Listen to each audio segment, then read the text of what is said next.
అసలు మనం జాబు పోయిందనే విషయాన్ని అత్యవసరమైతే మన తల్లిదండ్రులకో భార్యకో భర్తకో తప్ప ఇంకొకరెవరికైనా చెబుతున్నామంటే మనం మానసికంగా బలహీనపడినట్టు లెక్క. నువ్వు చెప్పాల్సిన అవసరం లేదు. అది అవసరమైతే ఓ చిన్న మాట, పెద్ద ప్రమాదం ఏం కాదు. ఎవరన్నా అప్పుడు కూడా ఏం చేస్తున్నావు అంటే చేస్తున్నాను కదా, నువ్వు వాడేం వచ్చి ఎంక్వైరీ చేశాడా, ఎందుకు వచ్చిన గొడవ, చెయ్యట్లేదంటే 100 సలహాలు ఇస్తాడు. పోయిందా, ఎందుకు పోయిందిరా, ఏ వెధవ సలహాలు ఇవన్నీ. ఇక్కడ మన అనారోగ్యాలు కూడా ఎవరికి చెప్పకూడదండి. కుటుంబానికి ఓ వైద్యుడు ఉన్నాడు, నమ్మాం, ఆయనకి చెబుతామండి. బంధువు ఎవడో ఫోన్ చేయగానే ఈ మధ్య కొంచెం అదోలా అనగానే వాడు ఏం చేస్తాడు, మా దగ్గర కేరళ ఆయుర్వేదం ఉంది రమ్మంటాడు. ఇక విజయవాడ పనికిరాదు, హైదరాబాద్ పనికిరాదు, కేరళ పోవాలి. ఇప్పుడు ఏంటిది, ప్రతివాడు ఒక సలహా.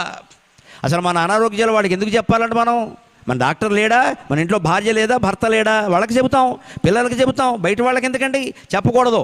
ఎలా ఉన్నామంటే బ్రహ్మాండంగా ఉన్నాం, నీకేమైనా కావాలంటే చెప్పు, అంతే. మన బలహీనత ఏమాత్రం మనం బయట పెట్టుకున్నా వాళ్ళందరూ మన నెత్తి మీద ఎక్కుతారు.